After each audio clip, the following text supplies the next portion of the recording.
코로나19 19분 정리를 시청해주셔서 감사합니다. 이 비디오는 Apply Day, 30여 개가 넘는 미국 전역의 청소년 청년 단체들, 그리고 100여 개의 전 세계 청소년 청년 단체들에 의해 만들어졌습니다. 저는 한국어 번역팀을 대표하는 최문정입니다. 비디오에서 다룰 목차입니다. 설명란에 각각 목차에 대한 링크를 걸어놓았습니다. 원하신다면 설명란을 참조하셔서 다른 목차로 이동해주세요. 자, 그럼 코로나19는 무엇이며 왜 주의해야 할까요? 코로나는 라틴어로 왕관을 뜻합니다. 바이러스가 현미경에서 비춰지는 모습이 왕관과 비슷하다 하여 이른 명칭을 갖게 되었습니다. 코로나 바이러스는 코로나 바이러스과에 속하는 RNA 바이러스입니다. 사람을 감염시키는 인간 코로나 바이러스도 있을 뿐 아니라 동물을 감염시키는 종도 있죠. 감기와 같이 흔한 증상에서부터 호흡기 곤란까지 다양한 증상을 일으킵니다. 현재 유행하는 코로나19 질환은 신종 코로나 바이러스에 의해 발생됩니다. 이 신종 코로나 바이러스는 우한에서 처음 발견된 이후 2월 초 WHO는 바이러스에 의한 질환 정석 명칭을 코비드19라고 발표했습니다. 여기서 코는 코로나를 뜻하며 B는 바이러스를 뜻하고 드는 병을 일컫는 영어 단어인 disease를 칭하고 19는 처음 발견된 연도인 2019년을 뜻합니다. 질병이 정확히 어디서 발생해 인간에게로까지 건너온 것인지는 아직 알 수 없지만 동물로부터 왔다는 의견이 발발했죠. 도표와 차트를 통해 코로나19의 감염 사례에 대해서 알아보도록 하죠. 2020년 6월 WHO는 아메리카 대륙이 코로나19 범유행의 새로운 센터라고 밝혔습니다. 급격히 늘어난 확진자 수는 개선된 검사 프로그램의 원인을 둘 수 있습니다. 하지만 초기 대응 단계에서부터 급격히 확산되었다는 우려도 많이 나오고 있습니다. 미국은 코로나 바이러스로 의한 타격이 가장 큰 나라 중 하나입니다. 2020년 4월 미국의 사망자 수는 이태리의 사망자 수를 넘어 전 세계적으로 가장 많은 사망자가 나온 나라를 기록했습니다. 6월 말 기준으로 최소 182만 200명의 확진자가 나왔으며 최소 10만 5천 명이 목숨을 잃었습니다. 미국에서 확진자 수 증가율이 점차 감소하기 시작했지만 검사자 수 자체가 많지 않았다는 우려와 더불어 나라가 다시 정상적으로 재개하였을 때 다시 확산될 것이라는 우려가 나왔습니다. 콘서트, 퍼레이드, 스포츠 게임 등을 취소되었고 실업자 수가 급증했습니다. 어떤 주들은 주간의 교통을 통제하는 법도 내렸습니다. 통제 규제가 없어질지라도 코로나19에 대한 우려는 지속할 것이라는 보도도 많이 나왔습니다. 질병관리본부 질본을 참조하세요. 감염자 수, 사망자 수, 수학 모델을 이용한 예측 등을 알려줄 것입니다. 검사장 또는 격리 조치 또한 찾아볼 수 있습니다. 코로나19의 증상은 어떤 것이 있는지 알아보도록 하죠. 질본에 의하면 코로나 감염자들은 누구나가 경증에서 중증의 증상을 보일 수 있습니다. 고령자 또는 심각한 기저질환이 있는 사람, 심장, 폐질환, 당뇨병 등은 코비드19 질환으로 인해 심각한 합병증이 생길 위험이 높은 것으로 보입니다. 2일에서 14일 이내에 증상이 나타나기 때문에 감염되었다 하더라도 증상을 나타내지 않는 경우도 있을 수 있습니다. 감염자는 발열, 마른 기침, 숨가쁨, 피로, 근육통, 두통, 미각 또는 후각 상실, 목 아픔, 코막힘 또는 콧물, 구토, 설사 등의 증상을 나타낼 수 있습니다. 응급 경고 신호를 나타낸 사람이 있다면 즉시 응급 의료 처치를 요청해야 합니다. 응급 경고 신호는 호흡곤란, 가슴 통증, 전에 없던 혼란 증상, 깨어나지 못하거나 의식을 유지하지 못함, 파란빛의 입술 또는 얼굴 등이 있습니다. 이 목록의 모든 증상을 포함하는 것은 아닙니다. 심각하거나 우려가 되는 다른 증상에 대해서는 의사와 상담해야 합니다. 검사 키트의 보급량이 늘어나고 있지만 검사소를 찾는 게 어려울 수도 있다는 점을 유의하세요. 코로나 검사에는 두 가지 종류가 있습니다. 바이러스 검사와 항체 검사입니다. 바이러스 검사는 현재 감염 여부를 확인할 수 있고 항체 검사는 이전에 감염된 적이 있는지 확인할 수 있습니다. 항체 검사에 대해 더 자세히 말씀드리면 감염 후 항체가 만들어지기 전까지 1에서 2주가량 소요될 수 있기 때문에 항체 검사로는 현재 감염 여부를 확실하게 알 수 없습니다. 현재로서는 항체를 가지고 있는 것이 코로나의 재발을 막을 수 있는지, 또 얼마나 재발을 막아줄 수 있는지 모릅니다. 바이러스 검사를 한 결과 양성이 나왔다면 자가 격리를 위한 절차를 밟아야 합니다. 코로나19의 증상을 느끼고 있었다면 가장 먼저 취해야 할 조치라는 것도 알고 계실 것입니다. 음성이 나왔다면 검사를 받을 당시 코로나 확진 상태가 아니라는 뜻이지만 그렇다고 해서 나중에 확진되지 않을 것이란 보장은 없습니다.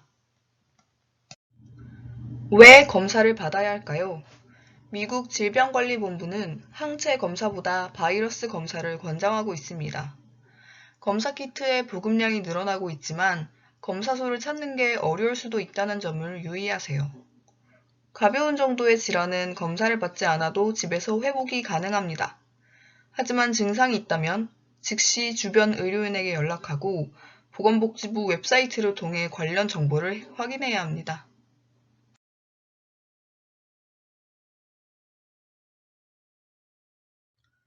코로나19는 사람 간의 접촉으로 쉽게 확산됩니다. 감염률이 높고 2에서 14일 후에 증상이 나타나기 때문에 무증상 감염자들로부터 확산될 가능성도 있습니다. 확산 경로는 2m 이내의 사람과 사람 간의 접촉, 감염된 환자의 기침, 재채기 혹은 대화 중에 퍼지는 비말, 그리고 바이러스가 묻은 표면을 만지는 행위 등이 있습니다. 현재 코로나19를 위한 백신은 없습니다. 바이러스는 주로 사람에서 사람으로 퍼지는 것이라고 여겨지고 있습니다. 그러므로 코로나를 예방하기 위한 최선의 방법은 바이러스에 노출되는 것을 최소화하는 방법, 즉 사회적 거리두기와 자가격리입니다. 가장 우선적으로 해야 할 것은 손을 닦는 일입니다.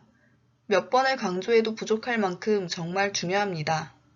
최소 20초 동안 손을 닦아야 하는데 만약 비누와 물이 없다면 최소 60%의 알코올 함유량을 가진 손 세정제를 사용하시기 바랍니다.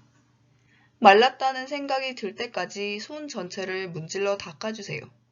손을 닦지 않은 채로 얼굴을 만지는 행위는 삼가셔야 합니다. 손 닦기만큼이나 중요한 것이 사회적 거리두기입니다. 아픈 사람들과의 접촉을 피하시고 집이더라도 조심해야 합니다.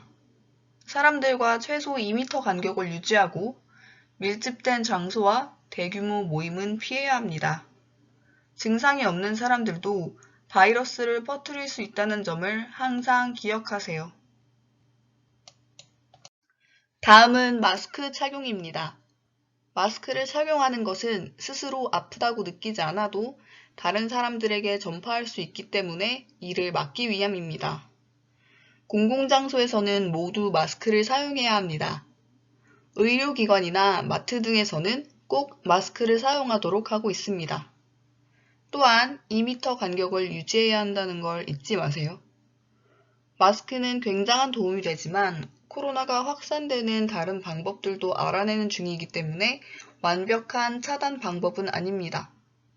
N95와 의료용 마스크처럼 의료업계 종사자들을 위한 마스크 사용은 지양해야 합니다. 최전선에서 일하는 의료 종사자들을 위해 비축해 놓아야 하기 때문입니다. 문고리, 스위치, 손잡이, 핸드폰, 키보드, 수도꼭지 등 자주 만지는 표면은 청소하고 살균해야 합니다. 물과 비누로 닦는 것은 균과 표면의 때 그리고 불순물을 줄여주지만 살균을 하면 균을 완벽하게 죽일 수 있습니다. 가전제품과 전자기기를 청소할 땐 항상 안내 매뉴얼을 참고하시길 바랍니다. 가전제품 위에 빨 수 있는 커버를 덮어 놓으시는 것도 좋은 방법입니다. 매뉴얼이 없다면 알코올이 70% 이상 함유된 물티슈나 스프레이를 사용하고 살균 후에는 꼭 완전히 말려야 합니다. 환자의 옷을 세탁할 땐 꼭 일회용 장갑을 사용하세요. 매뉴얼을 따라 옷을 세탁하고 따뜻한 물을 사용해야 하며 세탁 후엔 완전히 말려야 합니다. 더러운 빨래는 털지 마시고 앞서 말씀드린 청소와 살균 방법으로 빨래 바구니도 사용하기 전에 꼭 살균해 주세요.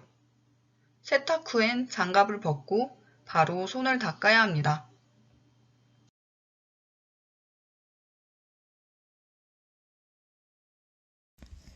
전국의 도시와 주들이 제한을 완화하기 시작함에 따라 안전을 유지하는 것이 필수적입니다.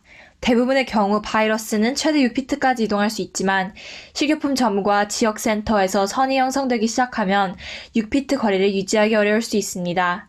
여기에서 CDC와 WHO는 병원 및 기타 의료환경, 직업장, 식료품점 및 약국에서 천을 덮는 것이 좋다고 말합니다.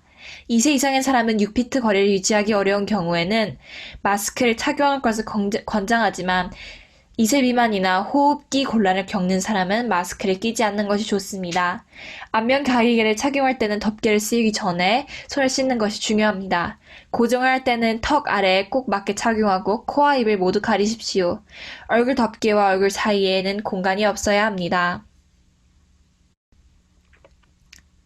다음은 CDC에 나온 재봉틀 없이 페이스 마스크를 만드는 방법입니다. 필요한 유일한 재료는 두건과 2개의 고무밴드 또는 헤어타이입니다. 감염되었다면 어떻게 해야 할까요? 몸이 아프면 가장 중요한 단계는 진료를 받지 않는 한 집에 머무는 것입니다. 지역사회의 다른 사람들을 보호하기 위해 공공장소를 피하는 것이 중요합니다. 가벼운 질병을 앓고 있는 대부분의 사람들은 종종 집에서 회복될 수 있습니다. 집에 있을 때는 특정 밤에 머물면서 집안의 다른 사람들과 자신을 분리해야 합니다. 몸을 조심하세요. 수분을 유지하고 많은 휴식을 취하십시오. 아세트아미노펜과 같은 처방전 없이 구입할 수 있는 의약품들이 도움이 될 수도 있습니다. 의사와 계속 연락하시고 진료가 필요한 경우 전화하십시오. 승차 공유 및 택시와 같은 대중교통은 피하십시오. 이는 커뮤니티에서 COVID-19의 확산을 방지합니다. 증상이 악화되면 즉시 응급치료를 받으십시오. 가족 중 누군가가 아프면 간병인으로 무엇을 할 수 있을까요? CDC는 먼저 개인을 위해 별도의 침실과 욕실을 보관할 것을 권장합니다. 해당 지역을 청소할 때는 일회용 장갑을 착용하고 청소하십시오. 가정에서 화장실을 공유해야 하는 경우 아픈 사람은 사용 후 화장실을 스스로 청소하고 소독해야 합니다. 그 후 간병인 또는 다른 가족 구성원은 가능한 오랫동안 기다리시고 난 후에 청소하고 소독해야 합니다. 이제 음식물과 쓰레기에 대해서 이야기합시다. 아픈 사람은 별도의 방에서 식사를 해야 합니다. 식사할 때 입을 벌리면 물방울이 음식으로 퍼져서 다른 사람들이 병에 걸릴 확률이 높아집니다. 아픈 사람의 설거지와 기구를 씻을 때는 일회용 장갑을 착용하시고 비누와 뜨거운 물을 사용하십시오. 또는 식기세척지에 모두 넣을 수 있습니다.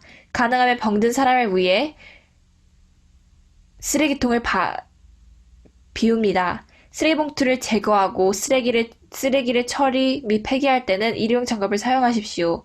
그 후 바로 손을 씻으십시오. 일상생활법. 오랫동안 격리될 경우 우울함과 스트레스를 받을 수 있습니다. 다행히 스트레스와 우울한 기분에 대처하는 방법은 여러 가지가 있습니다. 격리된 개인은 되도록 미디어 접속을 피하십시오. 정보 과부하는 개인의 건강에 해가 될 수 있습니다. 신체 건강을 돌보는 것도 정신 건강에 긍정적인 영향을 줄 수 있습니다. 명상하고 스트레칭하고 마음 챙김을 연습하고 건강에 좋은 음식을 먹고 규칙적으로 운동하고 잘 자고 약물과 알코올을 피하십시오. 집에서 일하는 경우 가능한 집과 직장 생활을 분리하십시오. 사무실 공간을 집의 다른 공간과 분리하면 스트레스가 줄어듭니다. 마지막으로 친구 및 가족과 연락을 유지하십시오. 기존 건강 상태가 있는 경우 새롭고 악화되는 증상을 주의하십시오. 주의 연령층. COVID-19와 관련하여 모든 사람은 조심해야 합니다. 그러나 일부 사람들은 추가 예방 조치가 필요합니다. 이들은 근본적인 의학적 상태가 있거나 요양원 또는 장기 요양 시설에 거주하거나 65세 이상의 노인입니다. 이런 범주 중 하나 이상에 해당되는 사람들은 COVID-19의 중병에 걸릴 위험이 더 높습니다. 이러한 근본적인 의학적 상태에는 만성 폐질환, 심각한 심장 상태, 면역 저하된 사람, 심한 비만, 당뇨병, 투석 중인 만성 신장 질환 및 간 질환이 포함됩니다. 65세 이상의 성인은 심각한 코비드-19 사례에 걸릴 위험이 높습니다. 미국에서 보고된 사망자 10명 중 8명이 65세 이상에게 발생했으며 이는 코비드-19 사망자의 80%입니다. 그래프를 참조하십시오. 반려동물. 드문 일이지만 코로나 바이러스 중 일부는 동물을 감염시킬 수 있고 이를 사람에게 전염시킬 수 있습니다. 이것이 코비드-19의 발병을 처음 일으킨 것으로 믿어지며 최초의 감염은 중국의 야생동물 시장과 관련이 있습니다. 코비드-19을 유발하는 바이러스에 동물이 양성 반응을 보인 미국에서의 첫 사례는 뉴욕시의 한 동물원에서 호흡기 질환을 앓고 있던 호랑이였습니다. 공공보건당국은 이 대형묘들이 코비드-19에 감염된 동물원 직원에게 노출된 뒤 병에 걸린 것으로 보고 있습니다. 이에 대한 조사는 진행 중입니다. 여러분들이 취하실 수 있는 몇 가지 예방책들로는 가능한 한 고양이를 실내에 두고 고양이가 바깥에 자유롭게 돌아다니지 않도록 하는 것, 개를 산책시킬 때 목줄을 채우고 다른 이들에게서 최소한 6피트의 거리를 둘 것, 많은 사람이 모이는 공공장소를 피하는 것 등이 있습니다. 반려동물의 얼굴을 가리는 것은 동물에게 해를 끼칠 수 있으므로 반려동물에게 마스크를 씌우지 마십시오. 또 바이러스가 반려동물의 피부, 털 등에서 사람에게 퍼질 수 있다는 증거는 없으니 화학소독제, 알코올, 과산화수소 또는 동물 사용이 승인되지 않은 기타 제품으로 애완동물을 닦거나 목욕시키지 마십시오. 만약 반려동물이 아프거나 반려동물의 건강에 대한 걱정이 있다면 수의사와 상담하십시오. 만약 당신이 아프다면 다른 가족 구성원에게 반려동물을 돌보게 하십시오. 반려동물과의 접촉을 피하시고 만약 불가능할 경우 첫 마스크를 착용하시고 동물과 접촉하기 전과 후에 손을 씻으십시오. 만약 동물이 아프다면 진료를 받을 때를 제외하고는 동물을 집에 두십시오. 반드시 수의사에게 연락을 취하십시오. 집에서 감염된 반려동물을 다른 사람과 반려동물에게서 분리하십시오. 가능하다면 감염된 동물이 지정된 병실에 머물게 해 확산 가능성을 더욱 줄이는 것도 좋은 방법입니다. 가능한 한 감염된 반려동물과의 접촉을 최대한 피하도록 하고 감염된 반려동물 근처에 있을 때는 마스크와 장갑을 착용하십시오. 감염된 반려동물을 돌보는 지침은 가정에서 감염된 사람을 돌보는 것과 비슷하다는 것을 유의하십시오. 여행. 여행 제한은 나라마다 다르니 해당 국가의 최신 정책을 숙지하는 것이 중요합니다. CDC에 따르면 코비드-19에 대한 여행 권장 사항은 3단계로 나뉩니다. 1단계와 2단계는 제한적이고 지속적인 지역사회의 감염을 뜻합니다. 3단계는 지속해서 광범위한 감염 확산을 뜻하며 미국 입국이 제한되거나 되지 않습니다. 6월 1일자로 미국은 미국 입국이 제한되지 않는 3단계에 속합니다. 그렇지만 전 세계의 모든 나라가 현재 3단계에 속한다는 것을 알아야 합니다. 코비드-19는 전염성이 매우 강하므로 여행 계획을 최소한으로 제한하여야 합니다. CDC는 코비드-19 범유행병을 이유로 모든 불필요한 여행을 연기할 것을 권고했습니다. 코비드-19 감염 사례 및 사망자는 50개 주 모두에서 보고되었으며 상황은 끊임없이 변화하고 있습니다. 여행은 코비드-19에 감염되어 병을 전파할 가능성을 증가시키기 때문에 집에 머무는 것이 자신과 타인을 질병으로부터 보호할 수 있는 최선의 방법이라는 것을 명심하십시오. 다음은 여행이 불가피한 상황을 위한 몇 가지 요령들입니다. 항상 예방 요령을 살펴보는 것을 기억하십시오. 여행 중 아플 경우를 대비해서 여행 기간 내내 지속할 만큼 약을 충분히 가져가십시오. 적어도 60% 이상의 알코올이 함유된 손소독제를 충분히 챙긴 후 어디서나 가지고 다니십시오. 공공장소에서는 항상 첫 마스크를 착용하십시오. 또 여행 중 식당과 가게가 문을 닫을 경우를 대비해서 물과 음식, 특히 쉽게 상하지 않는 음식을 준비하십시오. 여행이 불가피할 때 여행 방법에 따라 다음과 같은 코비드-19 감염 및 전파 위험을 고려하십시오. 항공 여행은 공항에서 시간을 보내는 것을 필요로 하며 이때 다른 사람들이 자주 만진 사물의 표면과 밀접 접촉할 위험을 불러옵니다. 또한 비행기에선 사회적 거리 두기를 지키는 것이 어렵습니다. 자동차로 여행할 경우 여행 도중에 음식 구매나 화장실 사용을 하게 되면 감염에 노출될 확률이 높아질 수 있습니다. 버스 및 기차 여행은 여행 시간과 관계없이 다른 사람에게서 6피트 이내의 거리에 앉거나 서 있는 것을 포함할 수 있습니다. 국제여행이나 유람선 항해에서 막 귀국했다면 14일 동안 계속 집에 있어야 합니다. CDC는 유람선에서의 코비드-19 감염 위험성이 매우 높기 때문에 유람선 여행을 연기할 것을 권장합니다. 14일의 기간 동안 다음 조치를 취하십시오. 우선 하루에 2번 체온을 재고 증상, 특히 열이 있는지를 관찰하십시오. 필요한 경우 체온 기록지를 사용하십시오. 다음으로 집에 머물면서 다른 사람들과 어떠한 접촉도 피하십시오. 직장이나 학교에 가지 말고 다른 사람들과 거리를 두세요. 곳곳에서 외출 제재가 풀리고 있지만 감염 사례는 다시 증가하고 있다는 것을 명심해 주십시오. 상황이 나아질 수 있도록 어떻게 도울 수 있을까요? 코비드-19의 대유행 속에서도 상황에 도움을 줄 수 있는 여러 가지 방법들이 있습니다. 사회적 거리두기 시대에도 여전히 이웃과 연락해 도움이 필요한 이들에게 지원을 권할 수 있습니다. 가능하다면 기부를 하십시오. PPE 드라이브를 지원하는 것, 지역 푸드뱅크나 식료품점에 기부하는 것 등 기부 금액에 관계없이 얼마를 기부하든 항상 의미 있는 일이 될 것입니다. 또한 이 이례적인 때에는 소규모 사업들을 지원하십시오. 소규모 사업들은 현재 정말 힘든 상황에 처해 있고 당신의 지원을 필요로 합니다. 픽업이나 드라이브 스루로 음식을 주문하십시오. 가능한 한 많이 지원하여 주십시오. 주변인들과 연락하십시오. 의료 종사자에게 편지를 보내고 감사를 표하십시오. 친구나 가족과 정기적으로 영상통화를 하고 넷플릭스 파티를 열고 가족 간의 대화를 나누십시오. 당신의 열정을 통해 자금을 모으십시오. 코비드-19 구호 활동을 위한 기금 모금을 시작하십시오. 누군가는 과외를 시작하고 또 누군가는 팔기 위해 수제 공예품을 만들고 있습니다. 또한 코비드-19의 대유행 기간 동안 노숙자들에게 따뜻한 식사를 나누어 주기 위해 지역 식당들과 일하는 것도 하나의 방법입니다.